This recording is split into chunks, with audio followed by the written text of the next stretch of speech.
बिल्कुल, सिवाय इसके कि जांच की जा रही है और कोई जानकारी अब तक नहीं शेयर की गई है देश से, देश के लोगों से। ये भी अपने आप में एक सवाल सा बनता नजर आ रहा है। धन्यवाद प्रशांत आपका। और दिल्ली बम धमाके में अमरोहा के लोकेश और अशोक की मौत हुई है, ये जानकारियां अब उभर के सामने आ रही है। जिन जिन लोग इसकी जद में जो लोग आ गए, अमरोहा में शोक की लहर है, परिजनों का रो रो कर बुरा हाल है।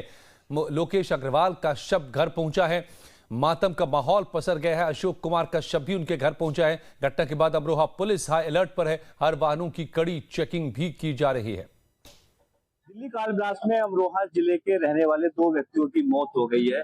दोनों व्यक्ति आपस में परिचित थे और दोस्त थे। दोनों कल लाल किला मेट्रो स्टेशन पर खड़े थे जिस समय ये ब्लास्ट हुआ। एक की पहचान अमरोहा के हसनपुर के रहने वाले लोकेश और वहीं दूसरे की अशोक के रूप में हुई है। मेरी मौजूदगी अशोक अग्रवाल के घर पर है और यहाँ अभी कुछ समय पहले ही उनका जो पार्थिव शव है वो यहाँ पर पहुंचा है। और जिसके बाद आप देख सकते हैं चारों तरफ जो उनके परिजन हैं, आसपास के लोग हैं, वो यहाँ पर पहुंचे हैं और सबकी आंखें नम है क्योंकि जिस प्रकार से ये हादसा हुआ है, उनकी मौत हुई है। वहीं जो दूसरा जिस व्यक्ति की मौत हुई है वो यहाँ से 8 किलोमीटर दूर उनका मंगरोला गांव है।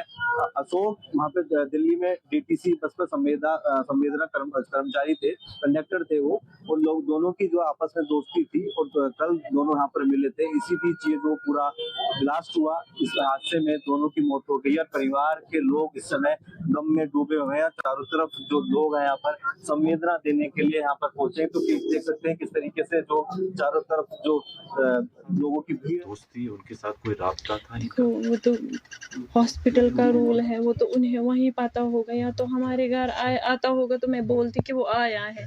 वो जब आया ही नहीं, मुझे पता ही नहीं, मैं जानती भी नहीं, मैं उसको नहीं जानती। अदिल को मैंने नाम सुना है आप लोगों से बस। उसके बाद डॉक्टर साहब पर इल्जाम आ रहा है कि इसने किया है, जो हमला हुआ इसने किया। इसके हवाले से आपका क्या कहना है? मैं क्या कह सकती हूँ इसके हवाले से बस मैं यही कह सकती हूँ कि इस टाइप का वो इंसान था ही नहीं, हमें लगता ही नहीं था। हमें तो बस यही, हमने कितनी स्ट्रगल की उसे पढ़ाने में, यहाँ तक पहुँचाने में, पूरी मेहनत की, पूरी लगन के साथ उसे यहाँ तक पहुँचाया था ताकि वो कुछ कमा सके और फिर हमें भी कुछ खिलाए पिलाए। आपको क्या विश्वास हो रहा है कि वो ऐसे कर सकता है? मुझे तो यकीन ही नहीं हो रहा है, मैं तो परेशान हो रही हूँ।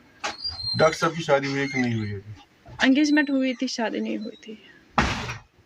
कितना टाइम हुआ उसको जब घर आया नहीं? वो कितना टाइम? पिछले 2 महीने से वो घर नहीं आया। 2 महीने पहले आया था, अब नहीं आया। जी आ रही।